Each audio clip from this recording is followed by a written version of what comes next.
Pozdravujeme fanúšikov, divákov, poslucháčov.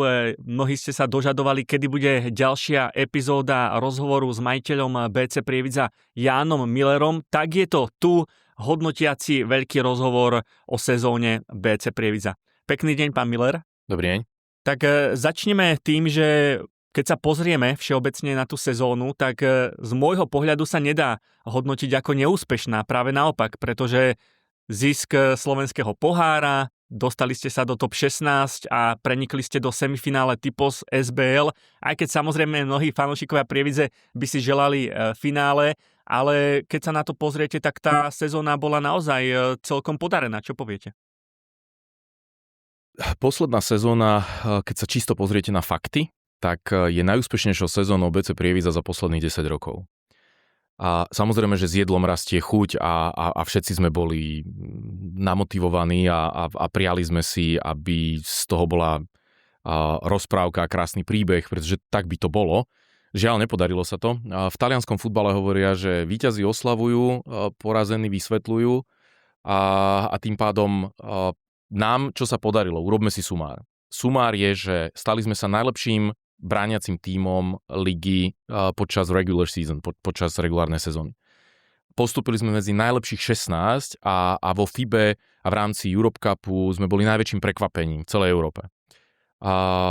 Pretože vlastne oni to tak aj popisujú, že malá popoluška niekde zo Slovenska, pretože Slovensko nie je považované ako basketbalová krajina. A malá popoluška zo Slovenska sa prebojovala medzi gigantov. A zároveň sa nám podarilo vyhrať slovenský pohár. Prvá trofej po 7 rokoch. A teda v semifinále jednoducho nie je hanba priznať, keď je súper lepší. A v tomto prípade Levice podstatne lepšie boli. 57 súťažných zápasov, 43 v lige, 14 v pohárovej Európe, 2 v domácom pohári. To je extrémna záťaž. Ani futbalisti nehrajú takýto vysoký počet zápasov. Čo hovoríte na to, že naozaj ten prievidský fanúšik mal obrovskú basketbalovú dávku zápasov a jednoducho musel si tú sezónu vychutnať? Určite áno, zároveň k tomu treba prirátať, že organizovali sme v Prievidzi All-Star Weekend, zároveň sme v Prievidzi organizovali reprezentačný zápas proti Albánsku, to znamená, že naozaj tá porcia zápasov bola extrémna. Len treba si uvedomiť, že naša liga je veľmi náročná z hľadiska počtu zápasov. Je jedna z mála líg v Európe, ktorá má takúto porciu zápasov. My vlastne sme mali 36 zápasov základnej časti. Keď si to porovnáte napríklad s gréckou ligou, tak grécka liga mala 24 zápasov základnej časti, alebo portugalská liga má 20 zápasov základnej časti. Tých zápasov je extrémne množstvo a podľa môjho názoru tento formát už ide trošku na úkor kvality a potom aj na úkor tréningov a ekonomiky. Myslím si, že mnohých zaujíma aj takéto detailnejšie hodnotenie a rozbor aj tých jednotlivých playoff sérií, tak poďme na to. Séria s BC Komárnom hraná na 3 víťazné zápasy. A 3-0 vo vašej réžii. Inak mnohí predpovedali, že práve to bude taká tá najvyrovnanejšia séria, možno aj 5 zápasová, ale zvládli ste to teda suverénne. Keď sa na to pozriete, tak čo hovoríte na to, ako ste príliš jednoducho prešli do semifinále? Zase také jednoduché to nebolo, ako sa zdá výsledok. Čo bolo zaujímavé, tak vlastne zovšadiaľ som počúval hlasy ako Komárno je vlastne, nemá rozohrávača, sú zdecimovaní neviem čím všetkým a už tam vlastne väčšina importov už chce ísť domov a tak ďalej.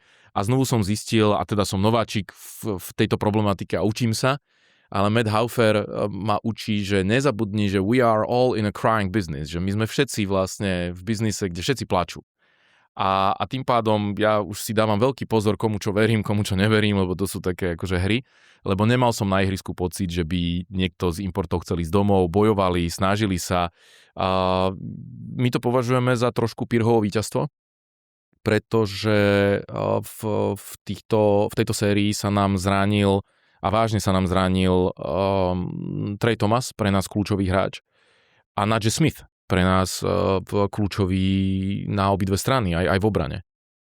Keď sa pozriete na tú sériu, tak Práve Eduardo Andre, sme sa rozprávali pred podcastom, že naozaj mal tam fantastický výkon, že ukázal ten svoj veľký potenciál, ktorý v ňom je. Tak čo hovoríte naozaj možno aj na neho, aj na tie jednotlivé výkony? Kto vás v tej sérii upútal?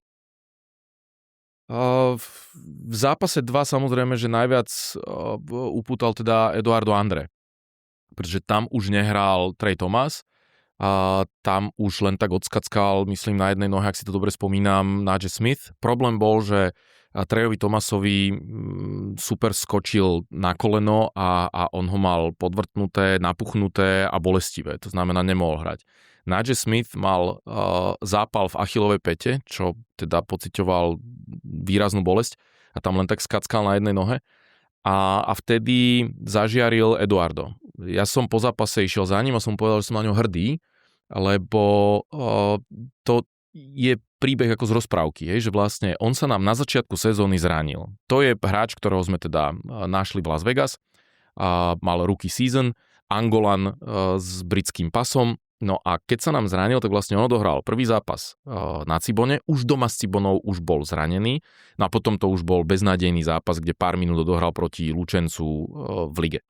A nám sa zranil na tréningu v clone, vo fyzickej hre, vlastne mu hráč otrhol rameno, no a musel ísť na operáciu.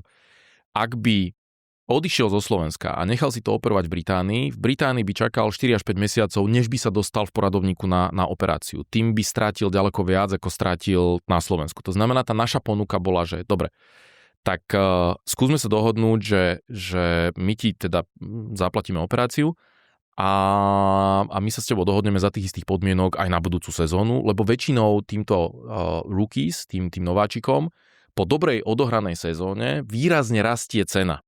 Keď oni to zvládnu v tej Európe, ten kultúrny šok, tak im potom výrazne rastie cena. A on to zaakceptoval, operáciu absolvoval v Banskej Bystrici, výborne spravená operácia, dobrá liečba, rýchla rekonvalescencia a vlastne, ale on už vyzeral, že bude podstatne skôr, ešte mohol stihnúť regular season. Prišiel na tréning, mal plný kontakt, trhal palubovku a trvalo to presne 27 minút, potom si tam niekde poškodil, zlomil nejakú kostičku v nohe a ďalší mesiac bol mimo. A v tomto zápase hral výborne, s obrovskou energiou a pamätný je timeout trénera Komárna George Eliča, ktorý teda hovorí, že this guy didn't play 8 months and he's killing us. Že vlastne nehral 8 mesiacov a nás tu zabíja. A Eduardo nám veľmi pomohol v zápase 2. Mm-hmm. Hovorí sa, že play-off je nová súťaž.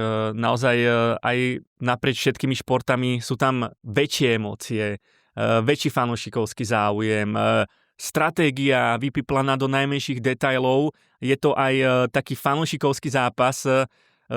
Čo hovoríte na svojich fanúšikov v play-off? Pretože naozaj boli zase vynikajúci, ale na sociálnych sieťach, na internete opäť aj rezonovalo to, že Prievidza nabáda: poďme na zápas všetci v čiernom, a majiteľ klubu Jan Miller sedí na tribúne v modrom obleku. Tak ako ste to vnímali aj takéto reakcie? A fanúšikovia sú skvelí a postupne je krásne vidno, ako chápu tú kultúru a tú identitu a postupne vlastne podľa farieb, keď sme mali tematický zápas v ružovom, tak sme mali fanúšikov v ružovom, keď sme mali proti Bilbao tematický zápas v bielom, tak všetci boli v bielom. Áno, chceme teda, že teda tá banická farba, všetko má svoj súvis, že teda ten baník, keď vyfáral, tak bol tmavý, alebo teda čierny, a že teda ideme v tej čiernej farbe, ktorá je taká mighty, je taká mocná. V ten deň, keď sme hrali zápas 2 v Komárne, ja som mal od rána v Bratislave meetingy a postupne jeden za druhým sa mi preťahovali, až som teda ten posledný meeting mi trval dlhšie, ako som čakal. A ja už doma som mal nachystané čierne oblečenie, v krabičkách holovranda a večeru na cestu naspäť. A keď ma môj šofér teda vyzdvihol, tak hovorí, že šéfe, ale je strašná zápcha v Bratislave, že kým sa dostaneme domov a z domu do Komárna na zápas, tak stíhate tak 3/4. A hovorím, bude to blbé, budem vyzerať, že fandím Slovanu, ale poďme, ja chcem stihnúť celý zápas. Takže tak ako som bol v tom pracovnom, tak som tam teda došiel. Mrzí ma to, že som nebol v čiernom. A nemeníme farby, a ďalej ideme v čiernom. A keď sa pýtate na fanúšikov, tak boli skvelí. A hlavne teda v Komárne. V Komárne to vie byť veľmi hlučné, ale teda v tomto prípade ten hluk významne tvorili prievidskí fanúšikovia. Páči sa mi, že viete odkrývať aj takéto zákulisie, ktoré naozaj ten bežný fanúšik, divák nemá šancu vedieť, ale ešte jedna otázka smerom práve k tým fanúšikom, pretože my sme zaregistrovali a evidovali sme vás možno nie na palubovke, ale v hľadisku, ako ste mávali aj vlajkou počas niektorých zápasov. Málo ktorý majiteľ ide naozaj medzi tých bežných divákov a strávi s nimi čas, skanduje tam s nimi. Ako ste toto vnímali, že jednoducho vás to strhlo emocionálne? Tak ja som v prvom rade fanúšik, že keď mi niekto povie, že vieš, ale ty si majiteľ, ty by si sa mal chovať inak, možno áno. Možno, že keď to bude 20. sezóna, tak už tak emotívne vystupovať nebudem. A Matt Haufer hovorí, prosím, udrž si to. Udrž si tú svoju emotívnosť, lebo vlastne ty ako veľký fanúšik, tak nám to aj pomáha v tých manažerských veciach, v tých rozhodnutiach, v ekonomike. Áno, ja som veľký fanúšik a mňa to vždy strhne, že aj rád skandujem a ja neviem, možno z pohľadu majiteľov to príde niekomu nedôstojné, ja neviem, ale keď som teda rookie a mám to rád, posadili ma medzi fanúšikov, pre mňa je zaujímavé počúvať tie ich spontánne reakcie, vždy sa im snažím vysvetliť, že prečo tá daná vec je, lebo a pre mňa je zaujímavé, a preto sme vlastne tieto podcasty začali robiť, 80% otázok, ktoré diváci majú, sú legitímne otázky. Ja som mal úplne rovnaké otázky, keď som vstupoval do basketbalu a tej problematike som nerozumel. To znamená, že málo kto je ochotný objasniť, že čo sa deje, prečo sa to deje, čo je za tým, ako tie súvislosti vidieť. Je nebezpečné, keď si ľudia robia jednoduché vyhodnotenia a rovno majú názor bez toho, aby mali poznanie. To ja prirovnávam k Nori Mojsojovej. Tá mala na všetko názor a jej chýbalo poznanie. No tak to potom by sme boli nevedkovia. A to je škoda, že keď treba sa veľa pýtať. A keď ten človek sa zaujíma, tak mojou snahou je odpovedať a dať tú znalosť, tú odpoveď. No a ako som povedal, ja som veľký fanúšik. Pár dní dozadu som sa rozprával s hokejistami Nitry, ktorí získali majstrovský titul a povedali mi zaujímavú vec. Oni prišli v jednej zo sérií, ak sa nemýlim vo finálovej, o jedného dôležitého hráča a že to ich naštartovalo k tomu, že jednoducho chceli dokázať niečo viac, že naozaj ich to ešte viac tímovo zomklo, nahnevalo. Bolo niečo takéto, ak sa pozrieme na tú basketbalovú scénu a premietneme si to na BC Prievidza, to, že mnohí hovorili, že tá séria s BC Komárnom bude práve vyrovnaná, dokonca niektorí prognozovali aj postup Komárna. Bolo to pre ten váš tým práve to, čo pre tých hokejistov Nitry, že prišli od toho hráča, že ich to nakoplo a chceli ukázať všetkým, že nie, že my postupíme suverene ďalej? Prvé, čo je treba povedať, že v hokeji máte 20 hráčov, a keď vám vypadne jeden, je to citeľné, ale nie tak ako v basketbale. Napríklad pre nás veľmi citeľný bol výpadok aj Jadona Lewisa. Možno si to málo kto uvedomuje, ale teraz ideme na fakty, ideme na čísla. Jadon Lewis mal slovenský pas. Ako Peter Torda hovorí, že slovenský hráč je trofej. Mať slovenského hráča v našej súťaži, to je trofej, to nie je jednoduché. A nám sa to podarilo. Obrovský kus manažerskej práce. Vyňurali ho proste v tej druhej portugalskej lige, našli ho a postupne ho zlepšovali. To bol nesmierne pracovitý chlapec. Vo fyzických testoch vychádzal suverene najlepšie zo všetkých hráčov nášho tímu. On, keď sa vyzliekol, vyzeral ako vysekaná grécka socha Achilla. A podľa čísel, podľa points per position, on bol náš druhý najlepší obranca. Prvý najlepší obranca bol Joe Toussaint, ktorý zároveň podľa týchto čísel bol najlepším obrancom celej ligy.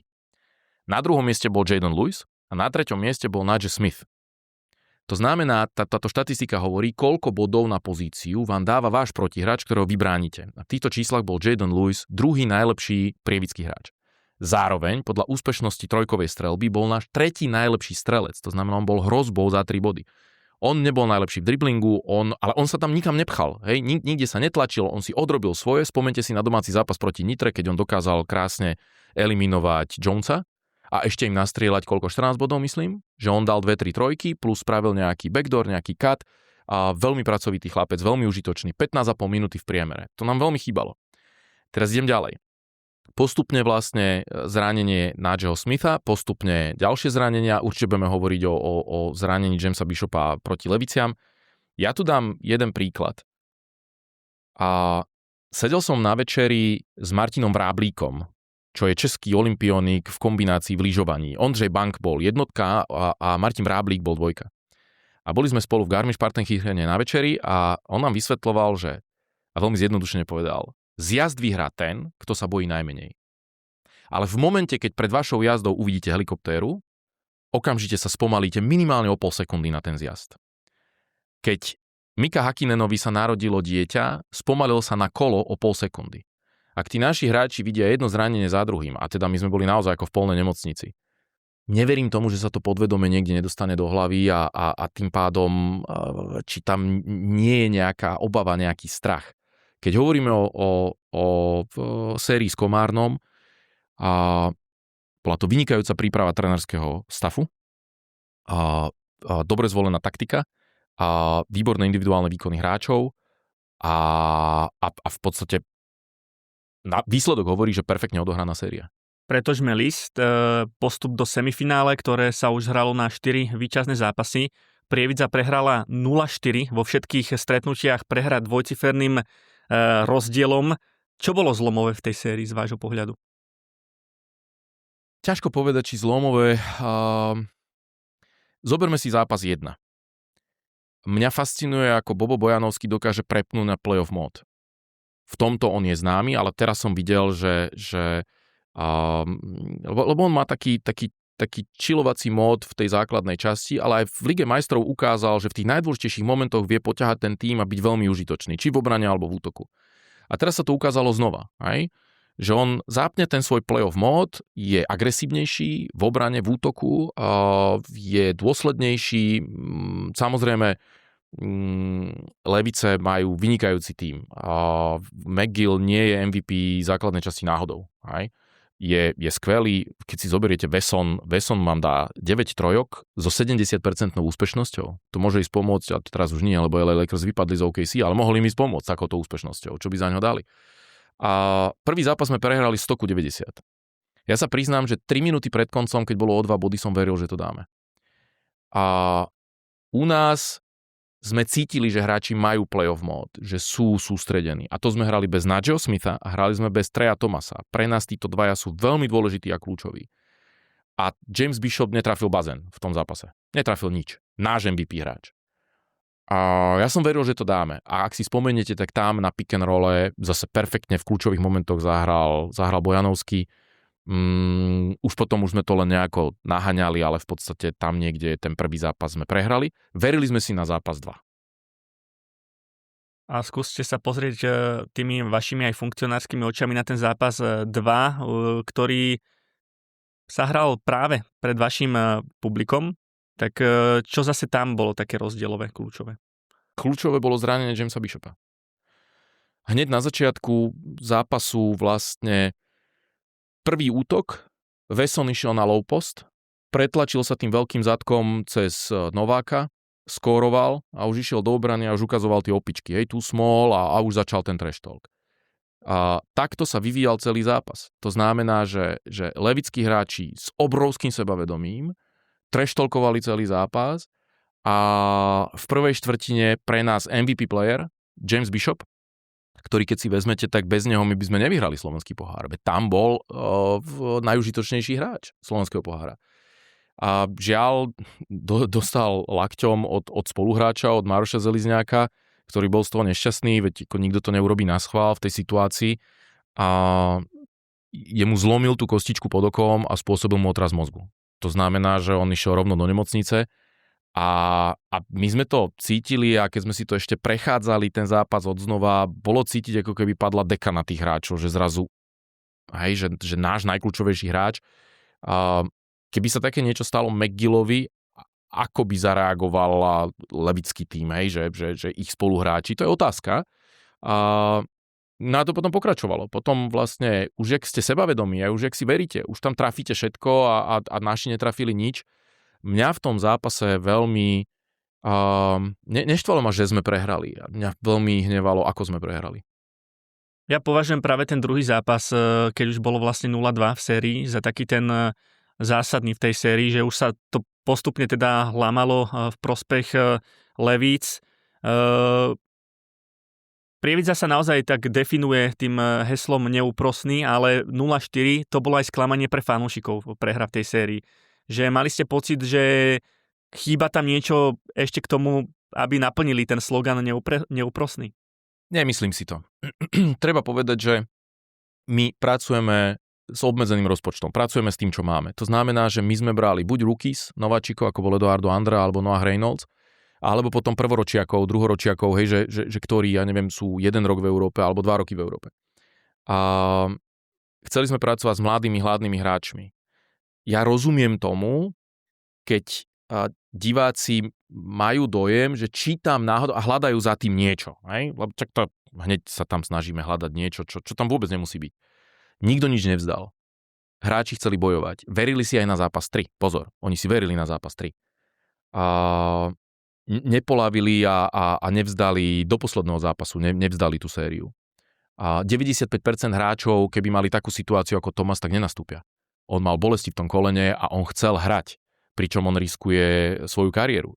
Mne vadia také tie, že že on do toho nedá srdce a on tu nebude. To nie je pravda. To je hráč od hráča a nezáleží na národnosti. Záleží hráč od hráča. Spomente si na Keitha Jordana. Keith Jordan v zápase 3 proti Nitre minulú sezónu v play-off stratil loptu, ale šprintoval do obrany a snažil sa zablokovať Chlupisa v jeho danku. A on mu vlastne tou loptou pretočil prsty cez obruč a mal otvorenú zlomeninu a dochrámané tie prsty, musel podstúpiť operáciu. Bola to jeho strelecká ruka. Ten chlapec riskoval svoju kariéru a išiel do toho. Čiže záleží hráč od hráča, to nie je o tom, že by sa niekto nesnažil. Nás veľmi dalo dole v zápase 3 vylúčenie Noaha Reynoldsa. Tam bolo cítiť, že tak vlastne sme stratili 2 najväčšie hrozby z perimetra, to je James Bishop a to je Noah Reynolds. Práve táto téma Noaha Reynoldsa je samozrejme zaujímavá, pretože on dostal aj diskvalifikačnú chybu po konflikte s Rickym McGillom a v poslednom semifinále pre trest chýbal. Dostal trest od hracej komisie za inzultáciu, kde sa skúmala teda miera inzultácie, kde môže byť trest na úrovni 2 až 4 zápasy. Tak čo poviete k tejto téme? Myslím si, že keď sa pozrieme naozaj na to objektívne, tak ten trest pre Noaha Reynoldsa bol nariadený správne, ale aký to bol teda váš pohľad na tú celú situáciu? Tu je dôležité pochopiť, že čo tomu predchádzalo. Viete, je to ako v seriáli. Keď pozeráte seriál a viete tie bočné postavy a tie bočné príbehy, tak zrazu pochopíte, prečo sa hlavný hrdina v tom seriáli takto zachoval. A je potrebné chápať súvislosti. Pred semifinálovou sériou s Levicami sme organizovali v Prievidzi majstrovstvá Slovenska U20 juniorov. Treba povedať, že vy keď po odpískaní sotíte do protihráča v NCAA v univerzitnej súťaži, tak idú posudzovať intenzitu postrčenia a v takom prípade sa rozhodujú medzi technickou chybou a nešportovým faulom. Tam nie je diskvalifikačný faul za to. Toto je prvá zásadná vec. Noah to nevedel. On je nováčik. Teraz druhá dôležitá vec. Všetci naši hráči prišli povzbudzovať prievidských chlapcov U20 vo finále proti Interu, keď sme to organizovali v Prievidzi. A nastala tam veľmi podobná situácia, kde hráč Interu strčil po odpískaní do nášho hráča Sama Ivanka. To, čo spravil Noah Reynolds Rickymu McGillovi, bolo priateľské postrčenie v porovnaní s tým, čo urobil hráč Interu Ivankovi. Ten skončil skoro v hádzanárskej bráne. Rozhodca dal úmyselný faul. V tomto prípade na majstrovstvách Slovenska finále U20 dal rozhodca úmyselný faul. Zhodou okolností za stolikom sedel ten istý komisár, ako sedel v semifinálovom zápase, keď dostal diskvalifikačný faul Noah. Tým nechcem povedať, že Noah nemal dostať diskvalifikačný faul. Pán rozhodca Kukelčík rozhodol správne, tam ani iné pravidlo nemôže ako inak rozhodnúť. Len podotýkam to, čo Noah videl. On to videl, plus mal tú znalosť z univerzitnej súťaže. On toto nevedel. Ale tá najdôležitejšia vec, ktorá tomu predchádzala, ako som povedal, mne nevadilo až tak, že sme prehrali. Mne vadilo, ako sme prehrali doma. Mne vadilo to, že že Ogundiran celý zápas nezavrel ústa, chodil, rozprával, či do rozhodcov, či do našich hráčov, provokovali, treštolkovali celú dobu. Tak ako som povedal, Wesson hneď začal tie svoje opičky, too small, neviem čo. OK, je to play-off, ja to rešpektujem. Ja nebudem vyplakávať do televízie, že niečo bolo za hranou. A nič z toho nebolo za hranou. Čo bolo za hranou? Že v prvom zápase Hlivák dostal lakťom od Dorseyho? OK, je to play-off. To, že tam vyplúval krv Sage Stolberg v prvom zápase, to bolo za hranou? Nie, ja si myslím, že za hranou je, keď napríklad Tony Hicks minulý rok skoro odhryzol nos v československom pohári Kroutilovi. To bolo za hranou. Ale toto všetko bolo play-off a ja to rešpektujem. Ale očakávam, že tí hráči, hlavne keď budú doma, že sa postavia a dajú najavo napríklad takému Ogundiranovi, že si tu nebude otvárať ústa, pretože tu nie je doma, tu je u nás. A toto ja som povedal niektorým hráčom, ale s kým som mal osobný rozhovor, bol práve Noah Reynolds.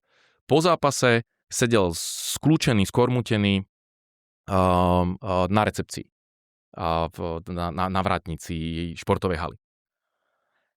A on je pomerne taký ako introvertný chlapec.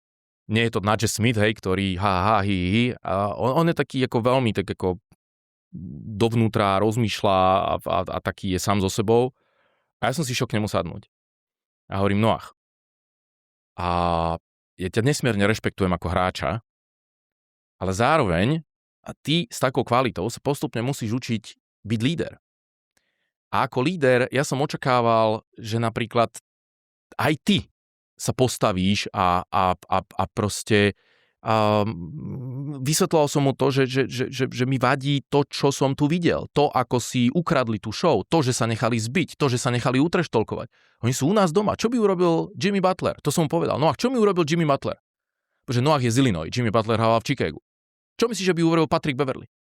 Postavil by sa mu takto pred tvár, aby mu povedal. A ja som mu to akože citoval v angličtine, kde som používal veľa F-words, tak aby som vyvolal emóciu, ale som mu povedal, teraz ma dobre počúvaj, Šracko.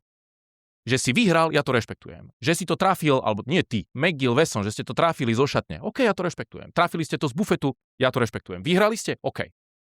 Ale nebudeš si tu otvárať ústa. Tu si u mňa doma.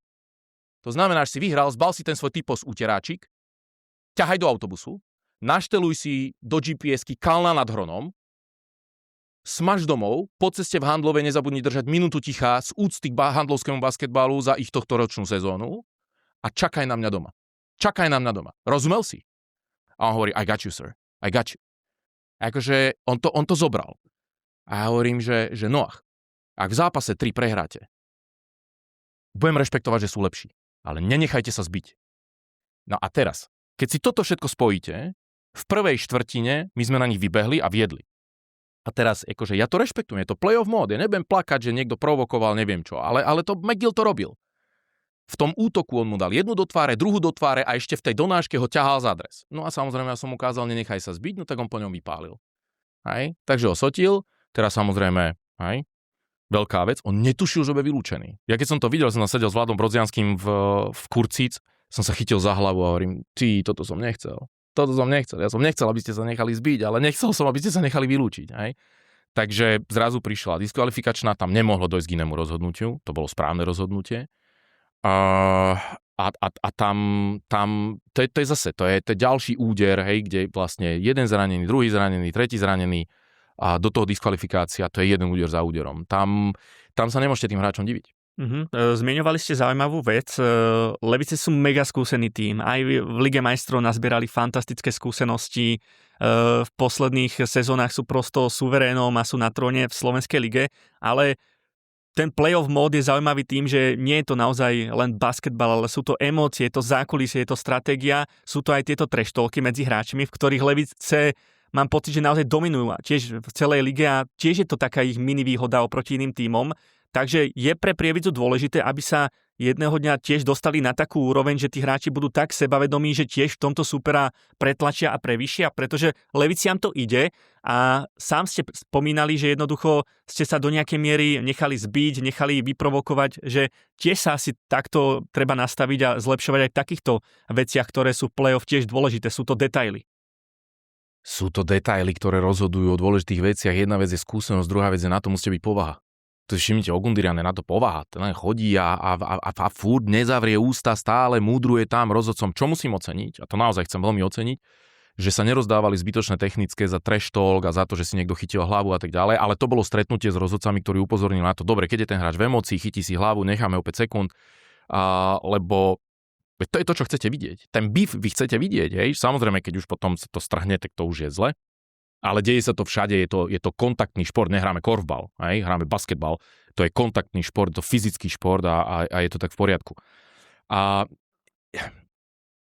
sedel som s pánom Chránkom na káve a veľmi sa zaoberám filozofiou budovania tímu, premýšľam nad tým. A ja som sa ho spýtal, že pán Chránka, podľa vás čo je lepšie? Budovať tím okolo jednej superhviezdy alebo budovať tím z rovnocenných hráčov a každý je takouto skladačkou v tom pomyselnom puzzle?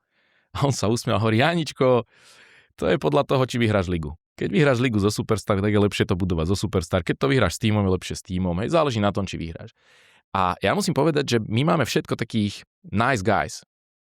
Takých dobrých chlapcov. Oni sú naozaj dobrí chlapci. A toto mám aj spätnú väzbu od sponzorov a od divákov, že si nepamätajú takých dobrých chlapcov. Oni chodia na školy, oni pracujú s tou komunitou, stretávajú sa s divákmi, podpisujú, fotia sa.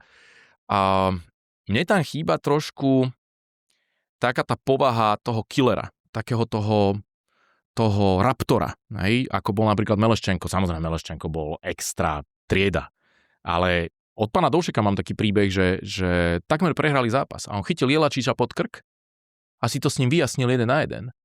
Povedal trénerovi Doušekovi, že pán Doušek, nechajte ma, ja si to vybavím v šatni. V šatni navrieskal, urobil poriadok, kde on nesúperil o popularitu. Jemu išlo o výsledok. A veľmi často hráč v šatni, ktorému ide o výsledok a je ten líder, nemusí byť úplne najpopulárnejší. Michael Jordan rozhodne nebol najpopulárnejší spoluhráč. A ja mám takú otázku, do akej miery u nás v šatni oni boli, až tak dobrá chémia bola, či nebola až príliš dobrá tá chémia, že vlastne málo kto sa mal to postavenie, že by sa postavil a povedal, chlapci, tak ale toto nie.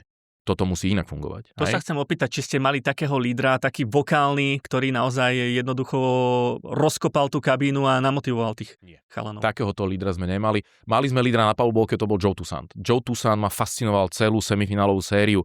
Ja som sedel na kurci takto 2 metre odo mňa, som videl, ako nastavuje tvár tomu Wessonovi na tie lakte. Jeden dostal, druhý dostal a išiel do toho. Ako on bol líder na palubovke, ale nebol vokálny líder. Nebol ten, kto by rozkopal dvere v šatni. Nebol to ten Rado Rančík, ktorý by navrieskal na všetkých a poslal ich niekam a povedal, chlapci, a to takto nebude a ideme a teraz ich zlomíme. Je to určitým spôsobom skúsenosť, lebo tam ste na tenkej hrane. Lebo svojím spôsobom vlastne, keď je to aj tento typ hráča, tak on vám vie úplne rozbiť tú kabínu. To nikdy neviete, toto sú veľmi nuancy, ktoré evidentne Leviciam to sadlo, sú vynikajúci tím. Ja ešte poviem z hľadiska filozofie budovania toho tímu, že to poviem z investičného hľadiska. To, čo urobili Levice, a my voláme v investičnom svete tzv. Sústredená investícia. Je to sústredená investícia, kde vy sa spoliehate na to, že ten trh bude vo váš prospech, to znamená, bude pekné počasie a vy maximalizujete výnos. A to sa túto sezónu rozhodne Leviciam darí. My, čo sme urobili, bola tzv. Diverzifikovaná investícia, kde vy počítate aj s tým, že môžu prísť nejaké výkyvy, môže prísť nejaká kríza. No a v tomto roku prišlo všetko. Prišla dotcom bublina, Lehman Brothers, Hormuzský prieliv, rakety napravo, naľavo, samé zranenia a aj tak sme dosiahli výnos. Aj tak sme dosiahli úspechy. A my veríme z dlhodobého hľadiska, keď si vezmeme 10-15 sezón, že diversifikovaná investícia je lepšia, ale budeme samozrejme uvažovať a už uvažujeme nad filozofiou budovania tímu na budúci rok. V krátkosti, pán Miller, predikcia, ako dopadne v finále? Ak Slovan nezapne na iný mód a Levice si udržia ten mód, ktorý majú, podľa mňa, ja som sa včera na to pýtal Laca Garaja, že či si pamätá, že by niekedy oni hrali lepší basketbal. Viete, treba si uvedomiť, že Levice mali 2-krát na lopate finalistu Champions League a aj Káteny. Kivimeki to mal z rohu, čo je jeho pozícia, on ich trafí 8 z 10 presne z toho miesta, ktoré v Kopas Arene on tú poslednú pozíciu mal a mohli vyhrať. McGill išiel do útoku na víťazstvo u nich v Atenách a mohli vyhrať, nakoniec v predĺžení prehrali. To nie je náhoda. Levice, zase na môj pohľad, hrali najlepší basketbal, aký som ja ich videl hrať. Nie je hanba priznať, že super je lepší, boli lepší. My sme chceli byť kompetitívni, ale to by sme museli byť kompletne zdraví a tým pádom, ak sa niečo zásadne nezmení, ja vidím Levice na ďalší titul. Na niektorých zápasoch doma vedľa vás sedel na palubovke Vlado Brodziansky. Už niekoľkokrát sme ho zmieňovali v našom podcaste, že je to aj taký veľký sen, aby raz obliekal dres BC Prievidza. Vrátil sa teda po sezóne z Číny. Tak ako ste s ním nejako komunikovali o tom lanáriť ho možno do Prievidze, aké metódy ste na neho použili a čo hovoril na to, že vidí tú Prievidzu pod vašim manažerským vedením? Dal vám aj on nejakú spätnú väzbu? Ja som veľmi rád, že Vlado vždy, keď je v Prievidzi, tak sa ozve a mám možnosť s ním komunikovať, pretože je mimoriadne skúsený hráč a veľa zaujímavých pohľadov dáva a on sa snaží tak nejak akoby objektivizovať tie pohľady, ktoré sú a skúsenosti. Spomínam si, keď som začínal úplne na začiatku, tak som sa pýtal, že keď trénoval s našimi chlapcami, že čo tak naprvu on vie povedať, že nám chýba ako klubu na to, aby sme si mohli hovoriť, že sme profesionálny klub. A on ani neváhal, povedal fyzioterapeuti, hej, že v Badalone sme mali 4, vy tu nemáte, vy máte jednoho externe, hej, že veľmi je veľmi skúsený hráč, to znamená, že tie pohľady ja si veľmi vážim. My sme najviac času spolu strávili v aute do Levíc a naspäť, pretože v zápase 3 sme sedeli v Leviciach na Kurcíc a to bolo zaujímavé, ako on sa na to pozerá. On hovorí, vytvárate na seba obrovský tlak. Pretože keď si vezmete, kde Prievidza bola a kde je dnes, tak to je mimoriadny úspech. A relatívne rýchlo sa to podarilo. Hej, že nemôžeš čakať, že prídeš do toho hneď prvý rok a hneď takéto výsledky, a k tomu by som sa rád ešte vrátil, k tejto téme. Samozrejme, že Vlado je veľký profík, mal veľmi úspešnú kariéru, alebo teda tento rok, túto sezónu v Číne. Taká je realita. On je vysoko nad možnosti slovenských klubov v súčasnosti a v budúcnosti sa to môže zmeniť, ale napríklad taká pointa, že diváci majú pocit, že či už niekto z našich hráčov nemá nejakú zmluvu. A je to legitímne aj si myslieť, pretože áno, stalo sa to pred 2 rokmi, keď Kevin Taylor už mal zmluvu s talianským klubom a nehral na 100%. A keď už Hunter Dean mal zmluvu s Nižným Novgorodom za veľké peniaze a nebolo tam cítiť tú istú agresivitu v súbojoch ako na začiatku sezóny. A on mi hovoril niečo podobné, že vlastne v Badalone mal úraz členka, minimálne 8 týždňov mala byť liečba, on po 5 týždňoch nastúpil cez bolesť, chcel pomôcť Badalone, ale mal vo vrecku zmluvu s Tureckom a všetci španielskí fanúšikovia mu to vyčítali, že už nehral na 100%, lebo už mal zmluvu v Tureckom. Hovorí, to nie je pravda, ale divákovi to nevysvetlím. Proste ja ako športovec som profesionál, chcem pomôcť svojmu týmu, ale keď to raz nejde, tak to nejde, bohužiaľ. Načukli ste tú tému, že fanúšikovia sú zvedaví, ktorí hráči sú podpísaní, ktorí nie. Naozaj sú rôzne prestupové jednoducho špekulácie, ktoré sú v každom športe. Viete povedať možno niečo ku kádru pre budúcu sezónu? Máte veľmi silnú slovenskú kostru, ku ktorej sa dostaneme. Dalibor Hlivák, David Novák, Maro Zelizňák, Jakub Mokráň, ktorý v tejto sezóne teda ešte nezasiahol a ešte nebol teda zdravotne fit. Rezonuje aj podpis Matúša Hronského, ktorý sa vrátil z NCAA, kde v Amerike strávil posledné 4 sezóny a je odchovancom Prievidze, takže aj k tomu možno pár slov, pretože určite je to pre fanúšikov Prievidze dobrá správa, ale čo sa týka zahraničných hráčov, či teda je možné, že niektorí z tých, ktorí hrali v tejto sezóne, taktiež budú obliekať dres Prievidze tú budúcu? Treba si uvedomiť tú fyzickú realitu, ktorá v tom basketbale je, ale to nie je len v basketbale, to je v akomkoľvek inom športe. My jednoducho nie sme vysnená destinácia agentov a zahraničných hráčov z hľadiska basketbalu, či už z hľadiska prestíže ligy alebo z hľadiska ekonomiky. A to si treba uvedomiť. Ale tak, ako sa to deje nám, tak aj my sme voči iným klubom, my sme tí silní a bohatší a my ich berieme odtiaľ. Napríklad Tomasa sme tak zobrali z Gruzínska, to znamená, my sa tak chováme, že vlastne sme si zobrali hráča z inej ligy, kde my sa chováme ako bohatší klub. A takisto sa chovajú voči nám. To znamená, že ten hráč buď sa ukáže vynikajúco a tým pádom dostáva tie ponuky násobné oproti tomu, čo mu môžete ponúknuť vy. Typickým takýmto príkladom bol Keith Jordan. My sme ho našli v 2. islandskej lige, donesli sme ho do Prievidze, v Prievidzi hral famózne a v Prievidzi dostával 2,5 tisíca mesačne. Ale on nedávno vyhral titul v Azerbajdžane, hral Ligu majstrov, dostával tam 15 000 mesačne a už má o neho záujem francúzsky Cholet, ktorý je účastník Ligy majstrov takisto. A to sú zase iné cifry. A v tomto prípade som naťukával v priebehu play-off Meta Haufera, že počúvaj, skúsa popýtať na tu Santa, že možno, čo by agent povedala tak. A on hovorí, nemusíš mi to hovoriť, už som to robil. Pred 2 týždňami dostal pas Haiti, to je taká zaujímavá vec, že vlastne v Španielsku, aj Francúzsku, aj Taliansku sú regulácie na hráčov zo Spojených štátov. Ale v momente, keď máte Haiti pas, tak vy ste braní ako karibský hráč a tam sú iné regulácie. No a v tom momente vám šialene vyskočí cena a tým pádom Joe Toussaint bude stáť 2-3 krát toľko, ako stál v Prievidzi. Podobný prípad je De Julius. Získal slovenský pás a zrazu už nie je Američan, zrazu už má pas Európskej únie, FC Barcelona má o neho záujem mimochodom, no a jeho cena je 4 násobne vyššia, ako bola doteraz v Murcii. Všetci, so všetkými hráčmi a so všetkými agentami sme v kontakte. Diskutujeme o možnosti s 2 hráčmi. Nedávame si veľké šance, pretože vieme, ako to je, ale urobíme maximum. Matúš Hronsky sa stal v minulosti najmladším hráčom, ktorý kedy nastúpil za Prievidzu v najvyššej slovenskej súťaži, keď mal vtedy 15 rokov, 5 mesiacov a 1 deň. Teraz teda, ako vnímate ten jeho príchod? Bola to priorita, vedeli sme, že sa mu končí teda angažmán v NCAA, takže bola to od začiatku jasná priorita odchovanca klubu dostať do kádra BC Prievidza? Určite. Rovnako tak ako Jakub Mokráň. My sme si vedomi toho, že to bolo veľké riziko zobrať Jakuba po zranení, zaplatiť mu operáciu, starať sa o ňoho rok.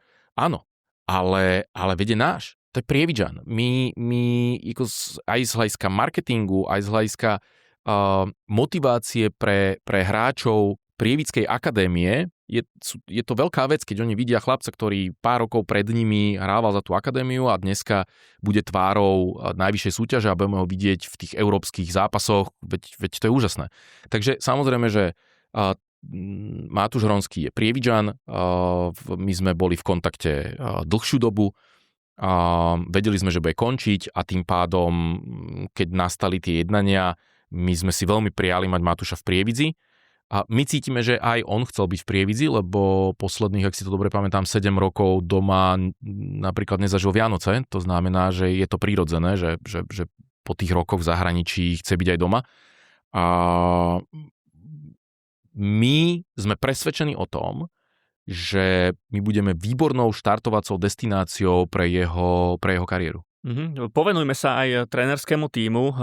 Nie je žiadnym tajomstvom a už ste aj informovali na sociálnych sieťach a prostredníctvom svojho webu, že Gareth Murray teda pokračuje na lavičke BC Prievidza aj pre novú sezónu, pričom jeho trénerský stav bude posilnený o asistenta Andreja Červenku, ktorý sa realizoval v ostatnom období v Rakúsku.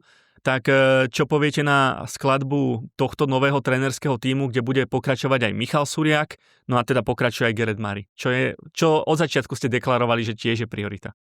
Pozrite sa, veľa divákov si myslí, že manažment sa robí tak, že keď nám nevidie nejaký zápas, tak hneď sa všetko vyhadzuje. To nie je manažment, to je chaos. Hej? Vy nemôžete niekoho vyhodiť a potom rozmýšľať, že čo teraz. Hej? A nehovoriac o tom, že stále deklarujeme, že chceme budovať dlhodobý koncept, dlhodobo úspešný koncept. A dlhodobo úspešný koncept sa nerobí tak, že vy za rok vymeníte 4 trénerov, to je nezmysel. A ja rozumiem tomu, že je to najhorúcejšia stolička v Prievidzi, prirodzene, ale výborný postoj k tomu má Gareth Murray, pretože on hovorí, pozri sa, ja som čas svojej kariéry strávil v Glasgowe. A v Glasgowe je šport číslo 1 futbal. A tam sú 2 týmy, Rangers a Celtics. A tam nie len tá športová rivalita, ale tam je to ešte vlastne ovplyvnené náboženstvom, presne tak, lebo to sú vlastne protestanti proti katolíkom. A hovorí, to si nevieš predstaviť, čo tam je. A koľko tých ja neviem, hejtu a cez tie všetky sociálne siete a tak ďalej. Ale on hovorí, pozri sa, čo je lepšie? Keď tí ľudia to sledujú a tým, že to sledujú, tak povedzme 20% z tých správ sú aj negatívne, lebo tí ľudia sú frustrovaní a veľa ľudí nevie pracovať s emóciou. Hej. Ako som povedal, ja môžem byť sklamaný, ale nemusím za každú cenu hneď niekoho obviňovať, pretože koho obviníte, tomu dávate moc to zmeniť. Ja môžem uznať, že Super bol lepší, môžem nad tým premýšľať, čo mám spraviť inak, viac, lepšie, nemusím hneď niekoho obviniť. A Noah Reynolds a obviním ho, on za to môže a rozhodcovia za to môžu. To nie je pravda. A veľmi solidne pískali rozhodcovia toto playoff, pretože samozrejme rozhodcovia vlastne sústredili to najlepšie, čo majú na playoff. A veľmi seriózne sa aj komentovanie sa zlepšilo, pretože to najlepšie sa sústredilo na playoff. A čo keby sme skúsili neobviňovať a povedať si, že OK, tento rok Levice boli lepšie, ale my budeme pracovať. Budeme sa snažiť zlepšiť, budeme silnejší, komplexnejší, zdravší, budeme na tom pracovať. A prvé kroky, ktoré robíme, sú napríklad ten trénerský stav. To znamená, Gareth Murray sa pre nás ako organizáciu stáva aj náborovým artiklom. Veľké množstvo agentov sa Meta Haufera pýta, či zostáva náš coach. To bola mimochodom jedna z prvých otázok Matúša Hronského. Či zostáva náš coach. On je vnímaný veľmi pozitívne, je to players coach, hráči pod ním radi hrajú a agenti nemajú žiadne issues, žiadny headache, nemajú proste telefonáty od hráčov, že má idiota trénera, ktorý mu nadáva a podobne. Tí hráči sa zlepšujú pod Garethom Murraym. Zoberme si len Davida Nováka. Koľko dostal minút pod Garethom Murraym? Koľko by dostal v Slovane Bratislava minút David Novák? To sú dôležité otázky, ktoré si treba zodpovedať, keď sa rozhodujete, nehovoriac o tom, že Gareth Murray nám priniesol výsledky. A my musíme byť trpezliví. My sme vedeli, že potrebujeme posilniť trénerský stav, pretože Mišo Suriak je mladý, ambiciózny, pracovitý tréner, ale potrebujeme niekoho skúseného. A Mišo Suriak potrebuje aj vlastné rozhodnutia na to, aby získaval tú skúsenosť. To znamená, posunieme ho do pozície druhého asistenta, zároveň dostane Bčko, ktoré budeme otvárať od budúcej sezóny, a U20, aby mal možnosť robiť vlastné rozhodnutia. A aby sa zlepšoval, sme angažovali Andreja Červenku, mimoriadne skúseného trénera, a pracovitého, ambiciózneho, kde dlhé roky pôsobil v GBA, Get Better Academy, a zároveň poslednú sezónu robil head coacha v rakúskej lige. Matthias Haufer po sezóne vo veľkom rozhovore povedal, citujem, vrátime sa silnejšie a budeme ďalej budovať klub, aký si basketbalové mesto Prievidza zaslúži. Už vy ste teraz avizovali, že naozaj budete pokračovať kontinuálne v tej rozrobenej práci, ale zároveň ste sa chceli vrátiť aj k myšlienke toho, že mám pocit, niekedy sú tie očakávania fanúšikov možno v úvodzovkách až prehnané, predsa len naozaj objektívne. Bola to vaša prvá sezóna ako šéfa klubu, ako majiteľa klubu, a chceli ste možno nadviazať práve tou myšlienkou na to, že či sú teda možno reálne tie očakávania fanúšikov, lebo v žiadnom klube sa naozaj nedieje nič bez nejakej dlhodobej vízie, bez zlepšovania toho klubu a jednoducho naozaj zisk pohára, účinkovanie v Európe a semifinále, to myslím si, že je celkom pekné vysvedčenie pre Prievidzu. Prievidský divák je hladný po úspechu. A bol zvyknutý na úspechy a chce ten úspech, chce byť hrdý znovu a je to v poriadku. A samozrejme, že tou snahou je ten úspech priniesť. A to, že divák je netrpezlivý, to sa nedá vyčítať. Zle by bolo, keby sme boli v manažmente, keby ja ako majiteľ som bol netrpezlivý a teraz by som, tak som nevyhral titul, tak kašleme na to, tak ideme sa dať na pozemný hokej, hej, napríklad. Aj takí majitelia už boli, aj v basketbale na Slovensku. Ale to skôr tomu športu škodia, ako pomáhajú. Aj? Pretože keď niečo robíte, tak to musí robiť dlhodobo. U mňa v biznise my robievame rozhodnutia, ktoré vám sa začnú prejavovať o 2 o 3 roky, výsledky vám prinesú opäť a prvé zisky o 7 rokov. Aj? Ja len dám taký príklad z fitnessu. Má manželka robí fitness a sa pripravovala na súťaž Arnold Classic do Madridu. A to je veľmi ťažká príprava, 6 mesiacov mala v kuse prípravu a motivačne si púšťala podcasty majsterky sveta z fitness. A tá majsterka sveta rozprávala taký príbeh, že už bola v poslednej fáze prípravy na majstrovstvá sveta, pracovala 8 rokov sa pripravovala na tie majstrovstvá sveta a po tréningu vyčerpaná bola v šatni, kde v tej šatni bola taká moletka, ktorá po vianočných koláčoch chcela pravdepodobne zhodiť niečo do plaviek. A hovorí svojej trénerke, sa pozerala na tú fitnessku, ktorá sa pripravovala na majstrovstvá sveta a hovorí tej svojej trénerke, že mne by stačilo, keby som takto vyzerala. A tá majsterka sveta hovorí, že to vám tak zoberie sebavedomie, že vlastne, ale potom si uvedomíte, že tá dáma vlastne ani netuší, o čom rozpráva. Ona vôbec nevie, čo je za tým. Hej, že veľmi často ten fanúšik, on netuší, aká práca je za tým. A jeden z príkladov ja poviem, že my si ako Prievidza musíme postupne vybudovať renomé. A Matt Haufer, keď vstupoval ako scout do Prievidze, tak v 23. napríklad v prvom momente ho odrieklo viac ako 50 agentov a hráčov kvôli tomu, že Prievidza. Lebo Prievidza bola známa tým, že neplatí, že meškajú výplaty, že neplatí poplatky agentom a tak ďalej. Bol agent, ktorým Matt Haufer chcel pracovať a on mu hovorí, že Prievidza mi nezaplatila a ja sa s tebou ani nebudem baviť o hráčoch. Hovorí, chlapi, no my nemáme peniaze, viete, problémy a tak ďalej. Nikto nič nevyčíta, hovoríme, konštatujeme fakty. Keď sme dávali ponuku, alebo Prievidza dávala ponuku Majerčákovi, tak sa Majerčák tváril, ako keby v Prievidzi bola lepra. A ja mu to nevyčítam, lebo áno, a hlavne Slovákom sa neplatilo, hej, že Slováci vôbec nedostávali peniaze. A takáto povesť ide. A teraz si zoberte, že koľko vy musíte urobiť dobrých vecí na to, aby ste získali dobrú povesť a stačí jedna zlá a to s vami ide. A teraz vy postupne z toho mínusu sa dostávate do nuly a vy nemôžete čakať, že za prvý rok príde Janko Miller, syn Baníka, luskne prstom a takto všetko bude fungovať. To sú procesy.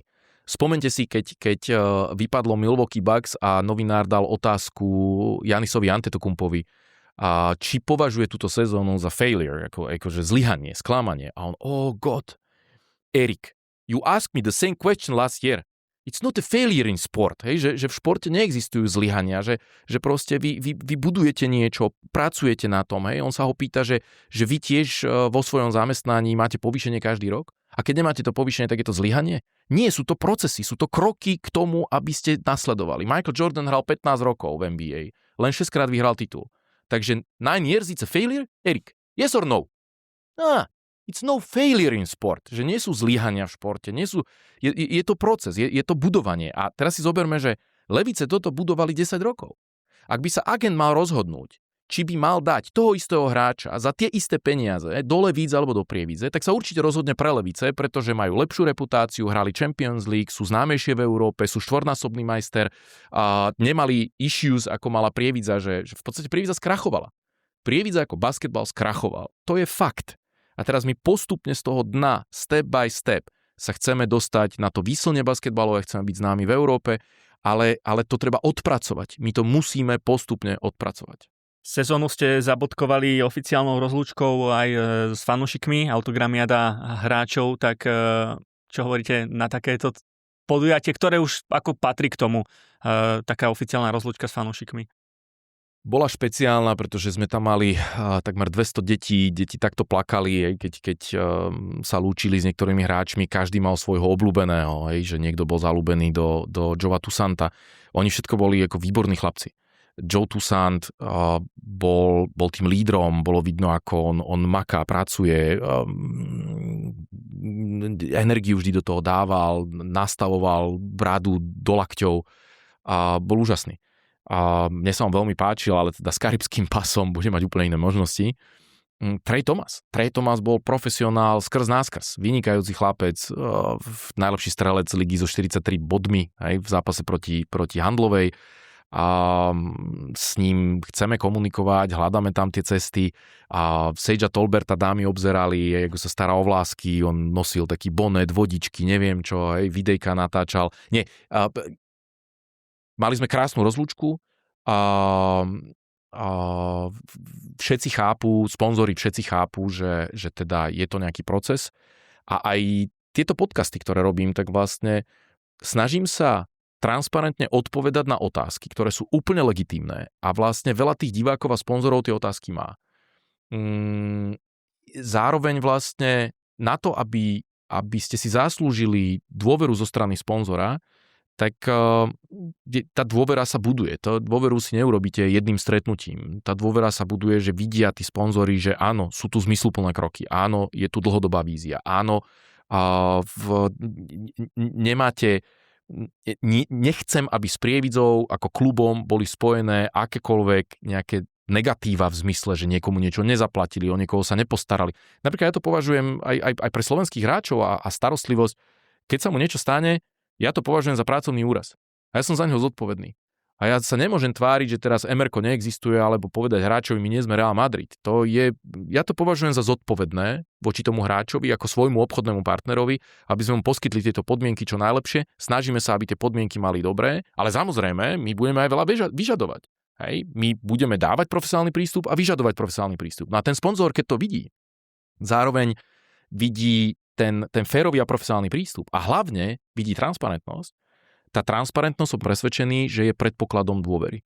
A dôvera je predpoklad na spoluprácu. Prievidza bazíruje aj na výchove mládežníkov a budúcich reprezentantov, takže mohli by sme sa nakrátko pristaviť aj pri mládežníckych majstrovstvách Slovenska, niektoré aj Prievidza organizuje. A keď sa pozrieme aj na tie výsledky, tak boli celkom úspešné, pretože U18, U20 striebro, prehráš vo finále a U16 bronz. Čo hovoríte na tieto výsledky? Je to dobrý prísľub a ukazuje to tú silu Prievidskej akadémie? Áno aj nie. Ja napríklad osobne som teda pozeral aj U20-kové majstrovstvá, aj U18-kové majstrovstvá. Viete, to je ten veľký rozdiel medzi mnou a mnohými trénermi mládežníckymi. Mládežnícki tréneri veľmi často naháňajú medaily, aj keď tvrdia, že nie. To je jedna vec, čo deklarujú, druhá vec, čo reálne robia. Pretože mňa ako majiteľa klubu nezaujíma medaila. Mňa ako majiteľa klubu zaujíma hráč. Či sú schopní rozvíjať a pripravovať hráčov pre profesionálny basketbal. A toto je ten zásadný problém. A s U16 ja som veľmi nespokojný, pretože ja som ich videl hrať na Interi a Inter minulý rok v U15 nebol ani vo Final Four. A to, čo urobili pod teda dozorom Karola Vimera a v tomto prípade Nikolu Maslareviča, bol ohromný posun, ohromný rozvoj. A viete, veľmi zjednodušene, a to je na inú debatu, kde my sa o niečo snažíme a to, ako sa to deje, s tým významne nie som spokojný. A teraz sa dostávame do takého rozbroja, kde vlastne ten tréner sa na mňa díva, že či som v poriadku, že však ja mám medailu, ale mňa nezaujíma medaila, mňa zaujíma rozvoj hráčov. A ten rozvoj hráčov súvisí s tým, že máme materiál, identita slovenského basketbalu. Je to materiál, ktorý by mali mať v každej akadémii a držať sa aj od slova do slova. A ja za 10 sekúnd počas zápasu vidím, či sa aj tí tréneri držia alebo nedržia. V identite slovenského basketbalu je bod 1, obrana. Odstavec 1, neustále vytváranie tlaku na hráča s loptou. A v 90% zápasov to nevidíte. Keď vy v U16 vidíte 35 minút hrať zónu, tak mi povedzte, ako tam vytvára tlak na hráča s loptou. Do zóny sa viem postaviť aj ja. Ale naučiť hráča, to čo napríklad včera Valencia porazila Panathinaikos a išla do Final Four Euroligy. Valencia má 27,9%, má ball positions, hrá full court press, to znamená, že hrá tesnú osobnú obranu po celom ihrisku. To je moderný basketbal. Moderný basketbal je fyzickejší, je rýchlejší a v tej rýchlosti musíte robiť rozhodnutia. Ako my pripravujeme na profesionálny basketbal hráčov? Ja hovorím, že 90% mládežníckych trénerov a mládežníckych klubov nepripravuje na profesionálny basketbal hráčov. Oni ich pripravujú na nejaký iný šport, ale rozhodne nie na profesionálny basketbal. Pán Miller, pomaly ideme do finále, ale padlo tu aj Inter Bratislava.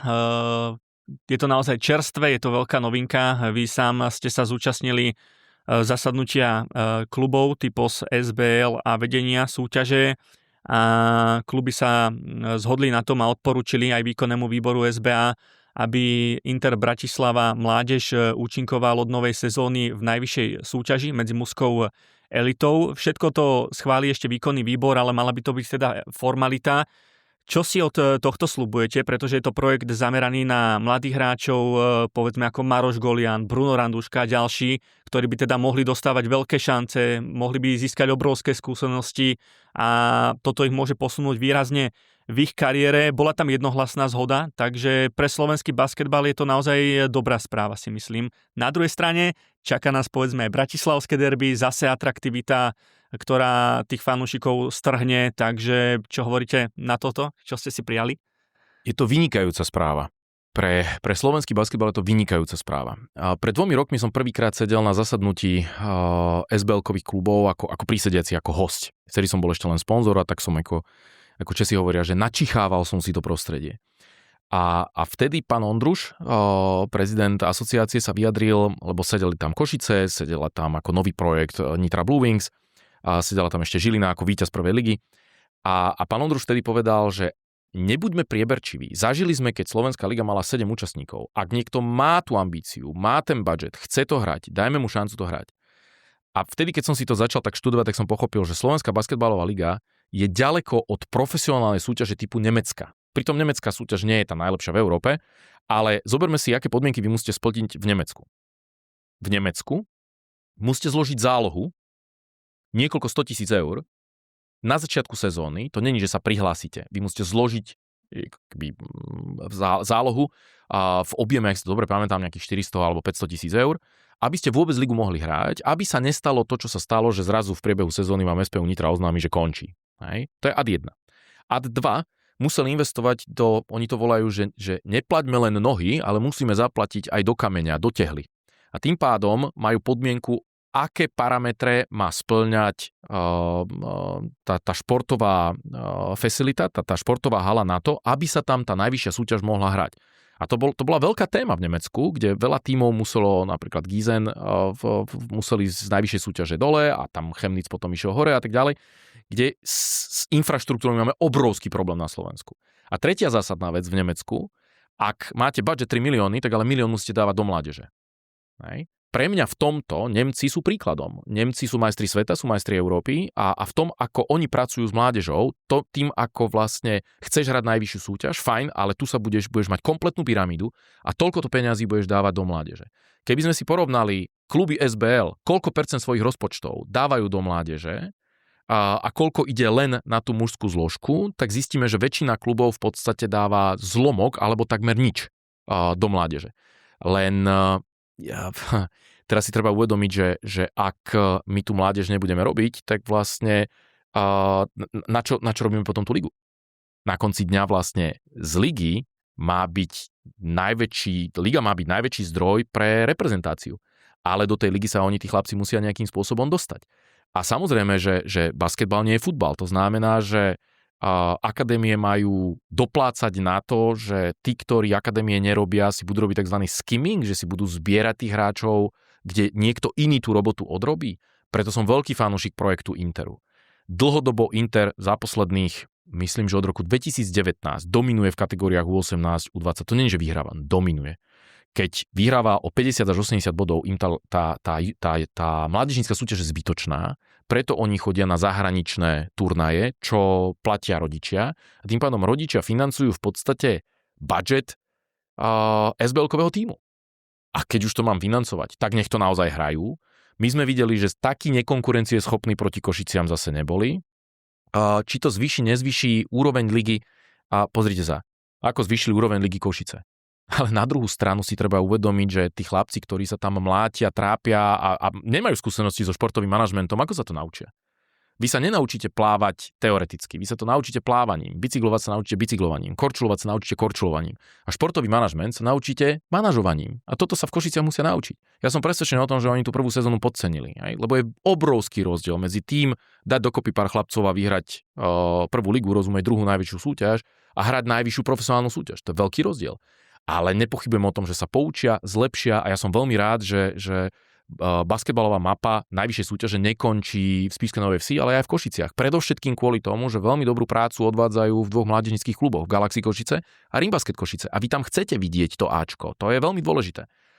Inter dominoval v prvej lige. Vo Final Four Levoča, čo je vlastne Bčko Spišskej, im nedovolil streliť ani 50 bodov a ich zmangloval. Finále proti Nitre, veď to boli všetko SBL-koví hráči, tí chalani. Nedovolili im dať ani 50 bodov a zase ich zmanglovali. A som za to veľmi rád. Nepárny počet, a čo aj grécka liga má nepárny počet. Je 6 líg v Európe, ktoré má nepárny počet účastníkov. A ďalšia dôležitá vec je, že budú musieť doplniť napríklad nejakým zahraničným point guardom, lebo Bruno Randuška je viac shooting guard ako point guard. A Golia nemôže hrať 40 minút, takže budú musieť doplniť nejakým pivotom. Ale určite dajú ponuky, to viem, že dajú ponuky mladým chlapcom naprieč Slovenskom a Čechmi, kde ak chcete, hrajte to tu. A mne sa ten projekt páči. Ja by som si veľmi prijal, aby v Prievidzi mali podobný projekt o 4, 5, 6 rokov, pretože my máme vlajkovú loď a to sú tie 2012. A viem si predstaviť, mať v Prievidzi tým ktorý bude zapracovať mladých hráčov do 23 rokov, ako je napríklad Megabasket v Belehrade, alebo ako bol Next Gen. A z marketingového hľadiska derby Inter Slovan, to bude paráda. To bude delikatesa. Som presvedčený, že naozaj to je významný projekt a pomôže slovenskému mužskému basketbalu. 2 poznámky. Pozdravujeme aj Tona Gavela a gratulujeme mu, pretože s Bambergom, spomínali ste tu Bundesligu, dosahuje naozaj pekné výsledky a stal sa totálne dominantne trénerom roka v Nemecku, takže aj to ukazuje o tom, že jednoducho musíme byť hrdí na takého trénera. Absolútne. A ja len doplním, trošku prihrajem polievočku Mattovi Hauferovi a BC Prievidze, pretože Matt Haufer preň robí skauta. On mu skautuje hráčov a majú veľmi dobrý vzťah. A my sme uvažovali o možnosti, a samozrejme, že to je nadlho, ale o možnosti byť relevantnou a zaujímavou farmou napríklad pre Bamberg. Len už vieme, že tréner Gavel dostáva ponuky napríklad z Bayernu Mníchov. To je super a naozaj je to aj dobrá reklama pre neho, aj pre slovenský basketbal. A tá druhá poznámka, že zmieňovali ste aj východ Slovenska, Spisku Novú Ves, aj reprezentačný basketbal, takže čaká nás naozaj aj taký basketbalový sviatok 5. júla práve v Spišskej Novej Vsi na hokejovom zimnom štadióne Typos Bet Arena, kde naozaj viac ako 3000 fanúšikov sa zmestí do haly a budeme hrať proti Kosovu. Predpokladám, že možno aj niektorí hráči Prievidze sa objavia v reprezentácii. Čo hovoríte na tento posun? Pretože registrovali sme, že koncom minulého roku ten reprezentačný basketbal sa dostal aj do regiónu, do Prievidze, kde po dlhých rokoch prievidskí fanúšikovia si vychutnali národný tím vedený Oliverom Vidinom. Teraz to bude teda Spiš, takže aj to je dôležité posúvať tých hráčov, ukazovať ich aj v iných regiónoch mimo Bratislavy. 9 rokov v Prievidzi nebola reprezentácia a nám sa to podarilo tento rok a bol to veľký sviatok, kde tí chlapci hrali proti Albánsku. A nezávisle na súperovi. Súper je úplne jedno a to Kosovo nie je márne. A skutočný fanúšik chodí na svojich.